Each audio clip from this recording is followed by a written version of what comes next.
Sebelumnya, Assalamualaikum warahmatullahi wabarakatuh. Salam Om Swastiastu, Namo Buddhaya, salam kebajikan, Rahayu. Sebelumnya, perkenalkan, nama saya Itan Aziza dengan NIM 33014-22061 dari Prodi PPKN Fakultas Ilmu Sosial Universitas Negeri Semarang. Di sini saya akan membuat video presentasi mengenai materi pada mata kuliah Psikologi Pendidikan dengan dosen pengampu Bapak Imam. Sebelumnya, kita lebih baik mengenal dulu nih, kok bisa psikologi pendidikan itu penting di era sekarang ini? Ya, untuk mengetahui dalam pendidikan itu berhasil atau enggak, kita juga harus mengetahui psikologi setiap peserta didik. Karena dari ribuan mahasiswa, nggak mungkin kan psikologinya itu sama.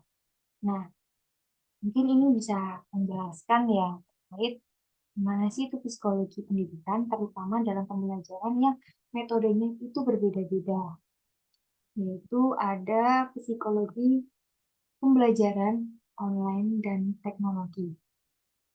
Nah, psikologi pembelajaran online dan teknologi sekarang ini makin marak digunakan karena orang-orang itu beranggapan bahwa lebih efektif ketimbang ada pembelajaran offline atau secara tatap muka. Dan juga dengan adanya teknologi semakin mempermudah para tenaga pendidik ataupun peserta didik untuk semakin mudah dalam mengakses suatu materi dalam pembelajaran itu sendiri. Apa yang kamu ketahui sih? Apa sih itu pembelajaran online? Nah, pembelajaran online itu merupakan sistem pembelajaran yang dilakukan tanpa tatap muka dan sistem online menggunakan media dan teknologi yang dapat menghubungkan satu orang dengan orang lain secara jarak jauh. Pembelajaran online Proses pembelajaran online itu dapat berjalan dengan baik karena adanya teknologi informasi yang sudah berkembang pesat saat ini. Antara lain itu ada Google Class, e-learning yang biasa digunakan apalagi saat corona kemarin, dan juga WhatsApp serta Zoom. Dan Zoom kebetulan sedang digunakan ya saat ini. Oke, next itu terkait faktor yang mempengaruhi aspek psikologi dalam suatu pembelajaran. Faktor apa aja sih yang bisa mempengaruhi psikologi pada seseorang ketika pembelajaran itu terjadi? Itu ada tiga ya, intelijensi, lingkungan belajar, dan yang terakhir adalah metode pengajar. Intelijensi itu adalah kemampuan untuk memecahkan masalah serta beradaptasi dan belajar dari pengalaman yang lain. Maksudnya apa? Dalam suatu pembelajaran, pasti kita harus beradaptasi, entah itu pembelajaran dalam bentuk Zoom, e-learning, pasti kan ada sesuatu yang, ah, ini susah banget sih, gimana sih caranya pakai e-learning, gitu kan. Terus, eh kayak, pembelajaran tatap muka tuh nggak enak, karena pembelajarannya baca buku, bosen. Dan yang kedua ada lingkungan pembelajaran. Lingkungan belajar itu mempengaruhi dalam memecahkan suatu masalah yang dialami. Dalam lingkungan dengan pola pikir dan pemecahan masalah dapat dilatih dengan baik. Kok bisa lingkungan belajar bisa mempengaruhi psikologi? Ketika kalian belajar di suatu lingkungan yang panas, itu kalian pasti rasanya nggak nyaman, nggak betah di kelas itu. Atau mungkin lingkungan belajar yang dingin, banyak AC, pasti kalian lebih cepat ngantuk kan? Atau eh, guru yang mungkin suaranya itu kecil, bikin kalian ngantuk juga. Nah, dengan itu kita bisa mengatasi masalah itu dengan apa? Motivasi. Kalau kalian memiliki motivasi belajar, mungkin semuanya itu nggak akan ada masalah. Dan yang terakhir ada metode pembelajaran. Metode pembelajaran itu mempengaruhi aspek psikologi. Nah, setiap metode pembelajaran yang digunakan membutuhkan adaptasi sehingga apabila mahasiswa tidak mampu beradaptasi, maka akan mempengaruhi aspek psikologinya. Misal nih, di mata kuliah saya ada mata kuliah PTMK atau pramuka. Nah, Metode pembelajarannya itu kan ada dua, secara materi atau teori yang ada di dalam kelas dan di luar kelas, praktek secara langsung. Nah, ketika disuruh tali temali simpul itu kan susah dan semua anak tuh nggak semuanya bisa gitu. Itu bisa mempengaruhi aspek psikologi. Mungkin kayak bolos aja lah, paling materinya kayak gitu aku nggak bisa. Dan next ada 3 teori agar pembelajaran online itu bisa efektif. 3 teori itu nggak kalian sering dengar, yaitu ada konstruktivisme, behaviorisme, dan kognitivisme. Teori ini ada di teori psikologi pendidikan. Konstruktivisme perkuliahan ini akan maksimal jika sikap kita sudah mengetahui apa yang akan didiskusikan. Kita hanya mengandalkan apa yang ada dalam pemikiran kita atau kita. Sebelum itu, kalian tuh harus belajar dulu biar kalian tahu apa sih yang bakal disampaikan sama dosen, biar kalian tuh kayak dia tinggal memahami aja, tinggal ngembangin pemikiran kalian secara kita. Kemudian yang kedua ada behaviorisme. Teori ini tuh mempelajari perilaku. Kalau kita mempunyai pengetahuan, pasti perilaku kita juga akan berubah sesuai dengan pengetahuan yang kita punya. Kayak misal kalian nih eh, memiliki pengetahuan dalam hal public speaking. Public speaking itu nggak cuma keterampilan tapi juga pengetahuan. Kalau kita memiliki pengetahuan banyak, kita tuh bisa ngomong di depan banyak orang. Nah, itu perilaku kalian tuh bisa berubah sesuai dengan pengetahuan yang kalian punya. Yang terakhir adalah kognitivisme. Kognitivisme itu berkaitan dengan penggunaan atau pengetahuan. Semakin banyak kita mendapatkan pengetahuan, kita akan mudah dalam melaksanakan pembayaran online. Maksudnya apa? Jika kita memiliki input pengetahuan, memiliki pengamanan, tapi kalian akan kayak, ya, efektif itu, nggak akan ada masalah.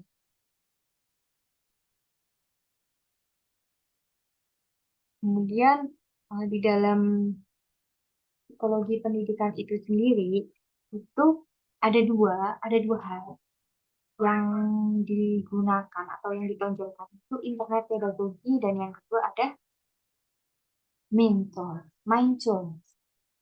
Ini yang saya ambil. Kok bisa internet pedagogi itu dapat dikatakan sebagai kapasitas internet dalam membantu program pengajaran. Banyak fasilitas internet yang dapat membantu program pengajaran. Antara lain email, list transfer, terus ada website, bulletin boards, telekonferensi, news, dan chat room. Ya, ada juga Mindzone. Dengan pelajar, dengan mempelajari Mindzone dapat mengorganisir dan mempresentasikan apa yang mereka ketahui, popular knowledge, memfasilitasi konstruksi ilmu pengetahuan, dan juga proses pembelajaran dengan Mindful adalah aktif, kreatif, dan student centered. Dengan demikian, Michael juga sangat menyokong teori konstruktivisme. Kembali lagi, teori konstruktivisme tadi adalah kita sudah mengetahui apa yang akan didiskusikan dan hanya mengandalkan pemikiran atau logika. Next aja, apa sih dampak psikologi dari pembelajaran online? Nah, pembelajaran online juga dapat berdampak pada kondisi fisik maupun siswa. Be, eh, Beberapa dampak psikologis pembesar nyaman bagi siswa antara lain itu ada isolasi sosial, terus peran yang mungkin isolasi sosial itu peran yang interaksi sosial, kesepian penuh dan motivasi masalah kesehatan mental dan kekurangan dukungan emosional. Psikologi pendidikan yang sangat penting dalam upaya mengurangi dampak negatif dari penggunaan teknologi. Kemudian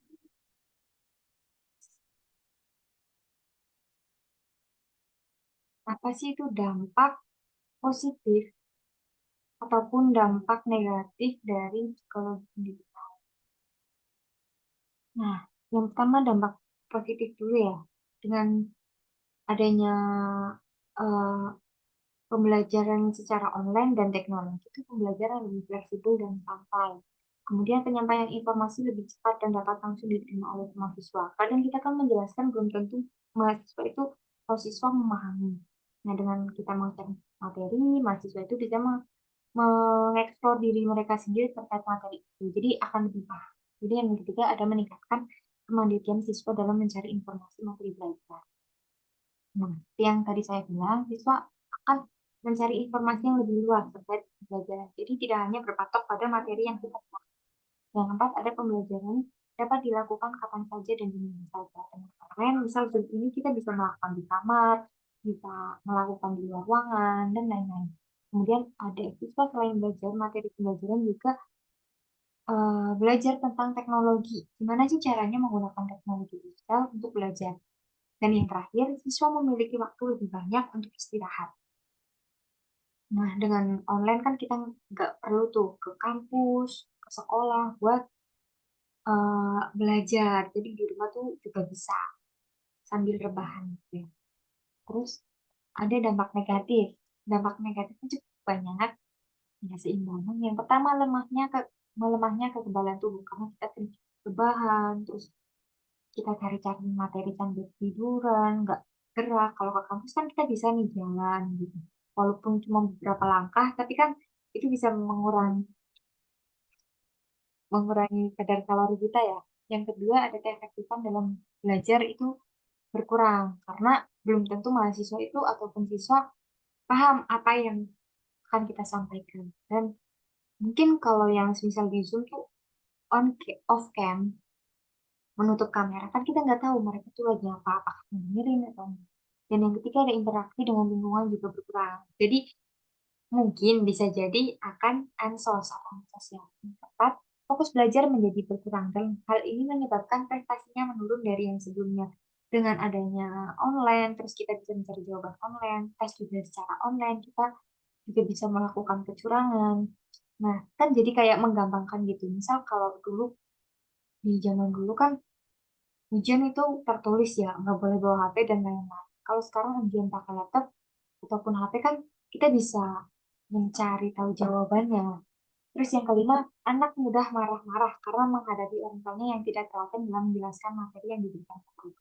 Nah, biasanya nih kalau buat murid-murid yang masih kecil ya, lebih bogel, itu biasanya mereka tuh akan marah-marah. Ah, aku nggak mau dong. Atau aku nggak mau belajar. Biasanya gitu kan, kalau anak-anak kecil. Karena menganggap orang tua tuh nggak paham, yang paham cuma gurunya. Dan yang keenam, anak sering mengeluh karena setiap hari guru memberikan tugas dan pada akhirnya anak-anak menjadi kelelahan dan lama-lama bosan. Hal itu menyebabkan sebagian anak tidak mau mengerjakan tugas. Tuh, anak-anak bandel ya. Dan terakhir, dari penonton, metode pembelajaran mempengaruhi ekspresi ini karena bisa dilihat setiap metode pembelajaran yang digunakan itu merupakan apabila siswa tidak mampu berekspresi, maka akan mempengaruhi psikologi yang banyak dari teknologi yang mengalami kecemasan, stres, dan depresi. Kita pembelajaran yang mungkin mereka atau dengan sama anak yang kurang agar, tapi kok bisa bagus. Padahal dia yang kita tapi nilainya agak tidak. Peningkatan program pembinaan dan konseling yang harus dilakukan.